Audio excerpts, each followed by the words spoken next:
최근 넷플릭스 드라마 수리남이 공개됐습니다. 수리남은 콜롬비아의 마약 카르텔인 칼리 카르텔과 손잡고 수리남의 마약왕이 된 한국인 조봉행의 실화를 바탕으로 하고 있는데요. 이 영상에서는 드라마의 모티브가 된 실제 사건에 대한 이야기를 정리해볼까 합니다. 조봉행이 알려진 것은 지난 2011년 한국 출신 마약왕, 범죄인 인도로 구속 기소 등으로 소개됐지만 실제로 조봉행이 붙잡힌 건 2009년입니다. 당시 이명박 정부 시절이라 드라마에서도 미국소 이야기가 나오고 구형 모토로라 핸드폰이 등장합니다.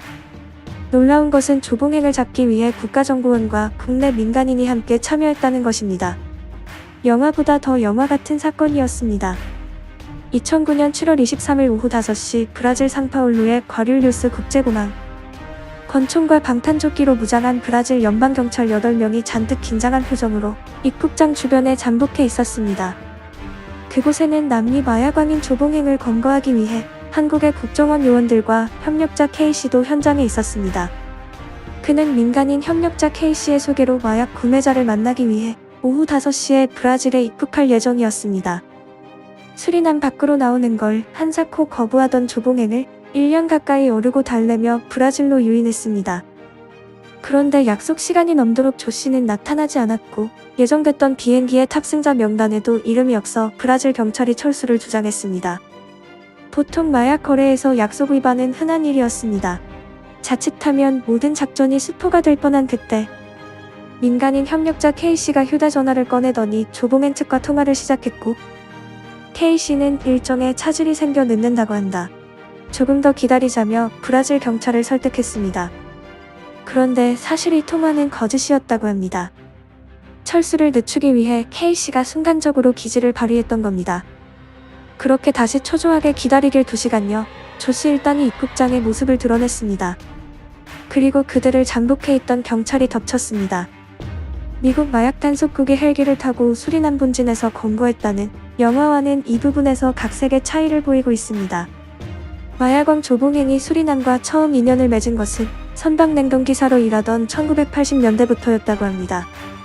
당시 조봉행은 8년간 수리남에 체류한 적이 있어 현지 사정을 밝았습니다.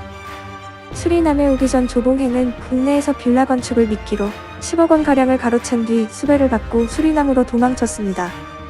이후 1995년 수리남 국적을 취득하고는 생선 가공 공장을 차렸습니다. 극중에서는 민간인 협력자인 하정우가 생선 가공 공장을 차린 것으로 나오지만 실제로 생선 공장을 차린 PC맨은 조봉행이었습니다.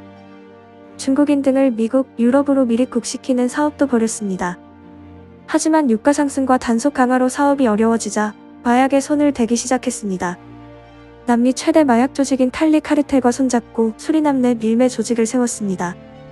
그는 현지 네트워크를 총동원해 고위층과 군, 경찰과도 두터운 친분을 맺었습니다.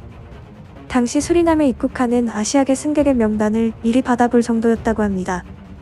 드라마에서처럼 당시 대통령이었던 대시 보우테르세 대통령과도 오랜 친분이 있는 것으로 알려졌습니다.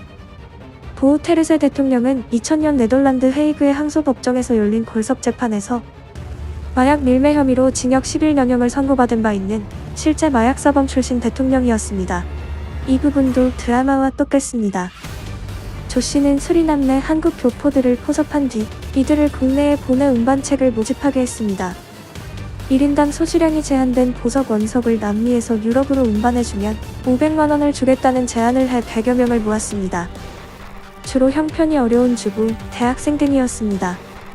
그러다 운반책으로 선발된 주무 장모씨가 프랑스로 입국하려다가 파리공항에서 체포됐고 조씨는 2005년 인터폴의 수배자 명단에 오르게 됐습니다. 국정원과 검찰은 실제로 조봉행을 2년 넘게 추적했습니다. 본격적으로 조씨 검거에 나선 건 2007년 10월. 조씨가 마약을 국내에 공급하기 위해 판로를 모색 중이라는 첩보가 입수되면서부터입니다. 국정원은 조씨를 수리남 현지에서 체포한다는 계획을 세웠지만 방법이 마땅치 않았다고 합니다. 수리남과는 독립 직후인 1975년 수교를 맺었지만 현지에 대사관이 없는 데다 범죄인 인도조약도 체결되지 않았기 때문이었습니다. 그러나 같은 해 11월 뜻밖의 돌파구가 마련됐습니다. 수리남에서 사업을 하다 조씨 때문에 낭패를 본 K씨가 주 베네수엘라 한국 대사관에 도움을 요청해온 것이었습니다. 이 내용이 국정원에 전달됐고 국정원 측에서 K씨에게 조봉행 검거에 협조해줄 것을 요청했습니다. 위험한 일이었지만 K씨는 고심 끝에 수락했고 그는 국정원과 미 마약수사기관이 꾸며낸 가상의 재미교포 마약상과 조봉행 사이의 마약 거래를 중개하는 척 연극을 하기로 했습니다. 이후 K씨는 조봉행 그리고 그의 부하 몇몇과 한 집에서 생활했고 비밀 유지를 위해 특정 시간에만 국정원 측과 연락을 주고받았습니다. K씨는 잠을 잘 때도 베개 밑에 권총을 넣어뒀다고 합니다. K씨는 국정원과의 통화 사실을 조씨의 한국인 부하 A씨에게 들키게 되면서 살해되기 직전까지 갔습니다. 그러나 K씨는 못 믿겠거든 맘대로 해라. 당신 부하가 하도 말이 많아서 장난 좀 친 것 가지고 날 이렇게 대하느냐고 항의했다고 합니다. 흔들리는 표정의 조씨가 진짜 장난이었느냐고 물었고 거꾸로 부하 A씨는 조씨의 미움을 사조직에서 밀려났다고 합니다. 그러던 어느 날 저녁 K씨와 조봉행 일행이 수리남 수도인 파라마리보의 한 식당으로 향했습니다. K씨가 거래할 마약을 직접 봐야겠다고 요구했기 때문이었습니다. 식당 내 주차장에 들어섰자 입구 셔터가 내려졌습니다. 마약 조직원들은 K씨를 차에 태우고는 눈을 가리고 총을 겨눴습니다. 절대 고개를 들지 말라며 행선지가 숨겼습니다. 20여 분 뒤 차가 한 건물의 주차장으로 들어섰는데 검은 포장에 커다란 코카인 덤이 1.2톤이 있었다고 합니다. 거래가로만 당시 가격으로 1조 원이 훌쩍 넘는 규모로 조씨는 한국에 보내기 위해 준비하고 있는 물량이라고 말했습니다. 국정원과 K씨 미국 마약수사기관은 새 작전을 짰고 조씨를 수리남 밖으로 유인해 체포하기로 했습니다. 우선 미국령 과물 대상지로 정했고 K씨는 가족에게도 귀국 사실을 알리지 않았습니다. K씨는 국제통화로 조씨와 마약 거래를 이어갔습니다. K씨와 국정원은 심리전도 폈다고 합니다. 조씨의 전화를 일부러 며칠씩 받지 않아 애타게 만들었습니다.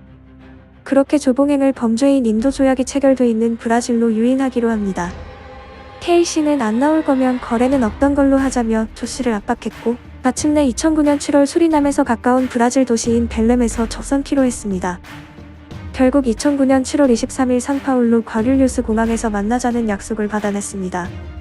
검거 후 브라질 연방대법원의 범죄인 인도 결정으로 국내로 압송된 조봉행은 2011년 징역 10년형을 선고받습니다. 그가 저지른 죄의 무게와 검거를 위해 몇 년을 고생한 것에 비해 너무나 터무니없는 형량이었습니다. 루머에 따르면 조봉행은 출소 후 다시 수리남으로 건너가 마약을 밀매해 모아둔 돈으로 그곳에서 호화스럽게 살고 있다는 소식 정도만 들려오고 있습니다. 시청해주셔서 감사합니다. 재미있으셨다면 좋아요 한번 부탁드립니다.